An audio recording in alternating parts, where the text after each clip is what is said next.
Hello again. Welcome and welcome back. My name is Eric. This channel is called Report and Opine. I'm here with a midweek update. It is Wednesday, February 19th, 2020. And last Wednesday, I focused on some of the corruption in California. I did follow up on a little bit of that corruption in Sunday's video, so please check both of those out if you have a moment. And today I want to talk about some of the corruption in the media, some of the crooked coastal elite media personalities driving us towards a second civil war. And I know that might sound a little crazy, but bear with me, right? I mean, when you think of civil war, you might think of guns and racism and slavery, and that's exactly what these people want from you, all right? That's exactly what they want. And I did speak about the Second Amendment rally that happened in Virginia a couple weeks ago in my very first video, so also check that out. But I think that's the main thing. When people think about Civil War II, it's the gun control stuff. There's obviously a handful of things that are also involved, and I think outside of the guns, it's the media.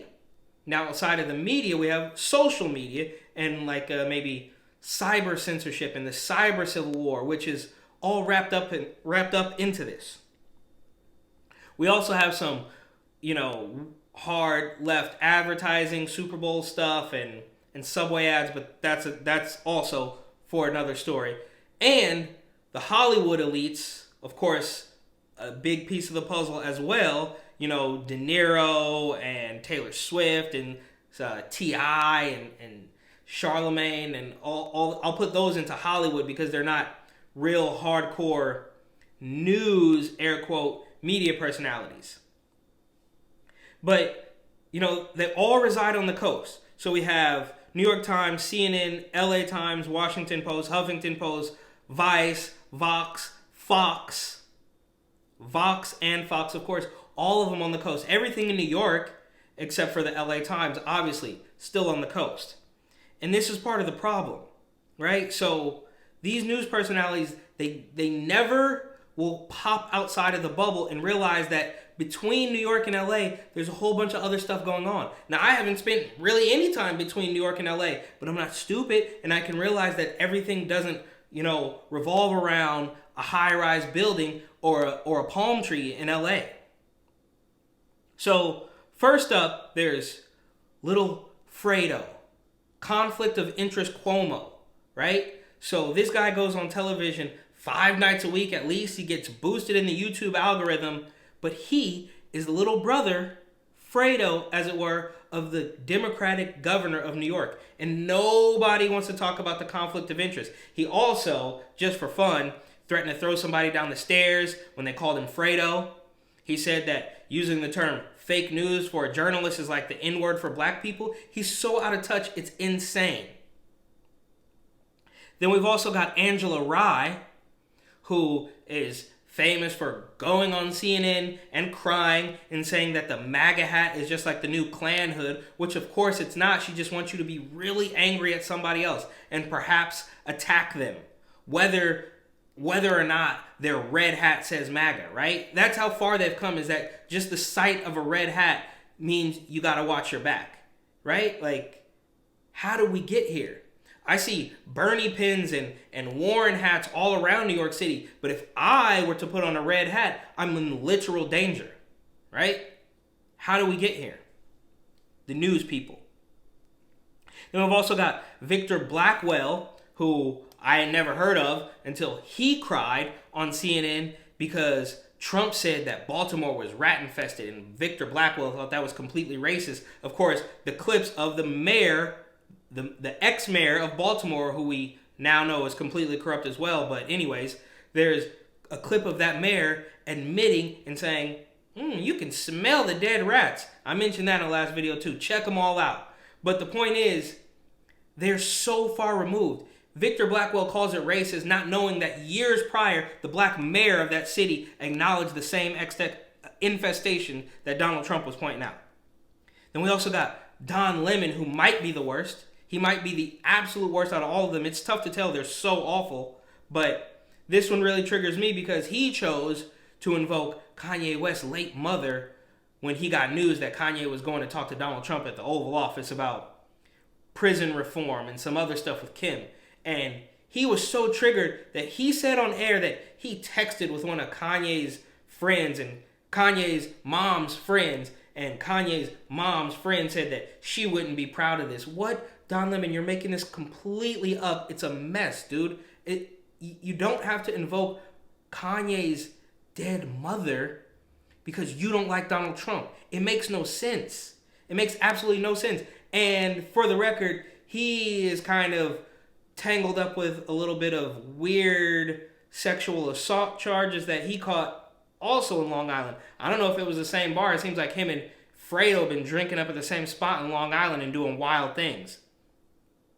We also got Zerlina Maxwell on MSNBC. I think she actually works for the New York Times, but goes on to MSNBC to spread her brainwashing technique a little bit further.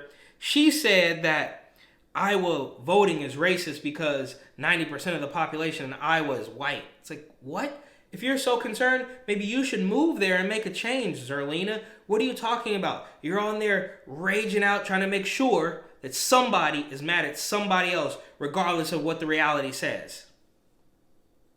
Then we've also got Joy Reid, also with MSNBC, who recently called out Pete Buttigieg, who I can't stand either, but that's not, this is not about him. She said that the term heartland is racist. No, she said that the term heartland is a dog whistle. Which, whatever, they use all these, made up terms to make sure that you are mad at somebody else. So Pete Buttigieg uses the word heartland, and she's like, well, isn't that a dog whistle? What? Or maybe it's just that, he's referring to the heartland of America, and you're triggered by the fact that a lot of people in the middle of the country are white. It's okay. Just like it's okay to admit that a man is different from a woman, it's okay that there's white people in the middle of the country. It's okay. They're probably at work, and they're not worried about being racist against you, Joy. Then we've also got Brian Stelter, who, his list of shenanigans is far too long. I can't even look at his face without hearing Mark Dice's voice in my head. But, he's notable for saying on a couple of occasions, I believe, that you got to tune out the spin. Fox News, they're all lying to you. You got to come to us because we're going to tell you the truth. And they're going to lie to you. All right, you sound like a crooked car mechanic who doesn't want anybody else to go get a second estimate, a different opinion. You're so scared of it because as soon as somebody pops out of that bubble, they're going to realize that you, Brian, are full of it. And then we got Chris Cillizza, also with CNN, who made a recent YouTube video saying that Fox News and Donald Trump are hurting the country. All right, I guess so. Nobody's perfect, but you're certainly not innocent in this either. All you're doing is taking the most minute things and making sure that somebody is angry at somebody else to the point where they attack them, perhaps. And then you'll be like, oh, Trump's rhetoric. No, it's yours. You're on television every single day making sure that somebody in a red hat is a villain, and should perhaps be attacked. And these attacks constantly happen on the coast. I don't know how often it's happening in the middle of the country, but it seems like where these, coastal elites are living and working, where these sanctuary cities are happening, where these Democratic headline politicians all reside is where all the bad stuff is happening. Now, I can't say I know everything, but the attacks keep happening. What? San Francisco, Antifa attacks people for cleaning up the streets. A guy in Soho gets his head bashed in because he's wearing a MAGA hat, right? Like, it tends to happen around these areas, and they want to act surprised and point the finger and blame Trump's rhetoric. It's absolutely insane. You guys gotta look in the mirror. But that's it. That's all I got. Please check back every Wednesday evening, every Sunday evening, and have a wonderful morning, afternoon, or evening.